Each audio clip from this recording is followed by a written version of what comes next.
kita bakal ngebahas tentang sejarah, mulai dari sejarah peradaban Islam hingga sejarah masuknya Islam di Indonesia, dan juga sejarah perjuangan HMI atau Himpunan Mahasiswa Islam.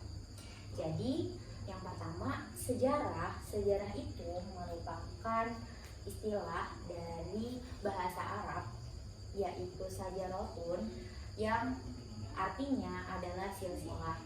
Karena sejarah ini diistilahkan sebagai pohon, maka selayaknya pohon memiliki pohon, ranting, akar, dan daun, maka komponen unsur-unsur sejarah juga mengisi pohon-pohon tersebut.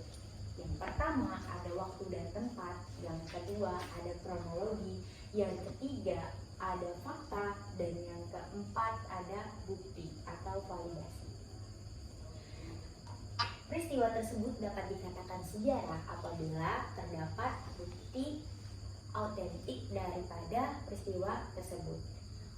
Dimulai dari sejarah pra-Islam. Sebelum adanya Islam di muka bumi, dahulunya para masyarakat Arab terkenal dengan istilah masyarakat jahiliyah, yang pada masa itu masyarakat Arab tidak mengenal yang namanya moral, yang artinya masyarakat Arab pada saat itu berkelakuan tidak baik atau bisa dibilang amoral, karena salah satu perilakunya yang pertama, masyarakat Arab menyembah berhala, yaitu patung atau benda-benda mati lainnya yang dianggap sebagai Tuhan. Yang kedua, bila mereka memiliki anak perempuan, maka anak perempuan tersebut langsung dibunuh hidup-hidup saat lahir, karena mereka mempercayai bahwasannya ketika mendapatkan anak perempuan, mereka akan hidup sial karena keterbatasan seorang perempuan untuk melakukan pekerjaan di zaman itu. Yang ketiga adalah perbudakan, yang mana pada saat itu tidak mengenal yang namanya kesetaraan atau memandang tentang harkat dan martabat manusia. Olehnya perbudakan di kala itu sangat merajalela, sehingga yang kaya semakin kaya dan yang miskin semakin miskin. Dan yang keempat, Homer. Nah, ketika saat itu Homer menjadi minuman yang sudah biasa atau minuman beralkohol untuk mabuk-mabukan itu sudah biasa. Olehnya pada zaman itu terdapat banyak kemaksiatan, yaitu bila ada perempuan-perempuan yang lewat bisa saja langsung digauli ataupun dilecehkan. Lalu lahirlah Nabi Muhammad sebagai pelopor penerus agama Islam, yaitu pembaharu dan juga sekaligus penengah peradaban dan membawa peradaban yang lebih baik lagi. Nabi Muhammad Rasulullah SAW lahir pada 14 Rabiul Awal pada tahun gajah. Saat itu Nabi Muhammad lahir pada tahun gajah dikarenakan adanya peristiwa penyerangan pasukan kaum bergajah, yaitu Abraha ingin menghancurkan Ka'bah. Olehnya Allah menurunkan pertolongan lewat burung ababil sehingga Ka'bah pun tidak jadi dihancurkan. Dan dari sanalah istilah Nabi Muhammad lahir pada tahun gajah. Nabi Muhammad lahir pada keadaan yatim karena bapaknya sudah meninggal dunia, dan juga pada usia 6 tahun ibunya juga meninggal dunia. Kemudian ia pun diurus oleh pamannya, dan tak lama kemudian pamannya pun ikut meninggal dunia. Seiring perjalanan Nabi Muhammad menuju dewasa, Nabi Muhammad adalah seorang pedagang yang jujur dan juga berkelakuan akhlakul karimah, sehingga beliau dikatakan sebagai Al-Amin, yaitu orang yang dapat dipercaya. Dari kebaikannya lah dia sebelum menjadi nabi pun sudah dianggap sebagai orang yang mulia dan dapat dijadikan suri tauladan bagi masyarakat Mekah. Nabi Muhammad didatangkan di kota Mekah karena Mekah merupakan kota yang paling tidak baik kondisinya, sehingga disitulah tantangan Islam dimulai, yang mana Islam harus membenahi kota Mekah yang disebut tanah haram pada saat itu menjadi tanah yang suci di saat sekarang ini. Tak lama dari itu, Nabi Muhammad pada usia 25 tahun menikah dengan janda kaya raya yaitu Siti Khadijah.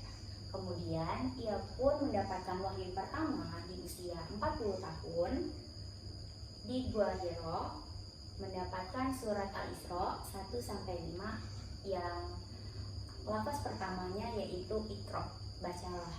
Nah, tetapi Nabi Muhammad tidak mengerti bahwasannya itu adalah wahyu pertama yang disampaikan Allah kepada Nabi Muhammad. Olehnya dia pun mendapatkan wahyu kedua sedang dalam keadaan menggigil, yaitu surat Al-Mudatsir, orang yang berselimut. Kemudian Nabi Muhammad melakukan dakwahnya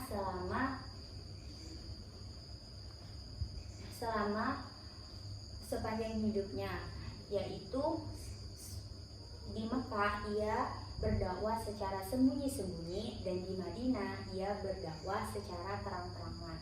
Di kota Madinah inilah dia mendapatkan sambutan hangat oleh masyarakat Madinah, sehingga beberapa kaum suku Quraisy itu merasa iri terhadap kota Madinah. Olehnya beberapa kaum tersebut bersepakat untuk memerangi umat muslim di Madinah.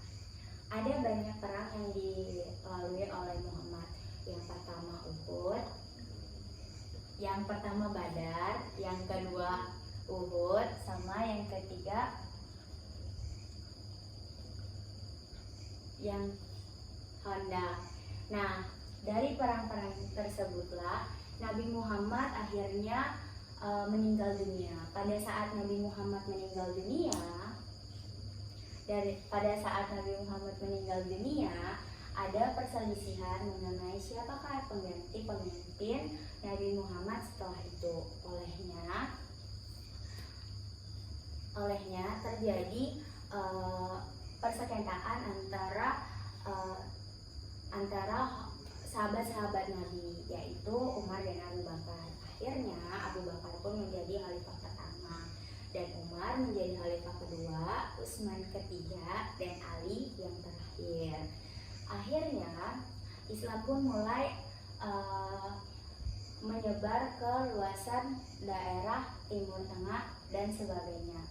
Sekarang Islam masuk ke Indonesia.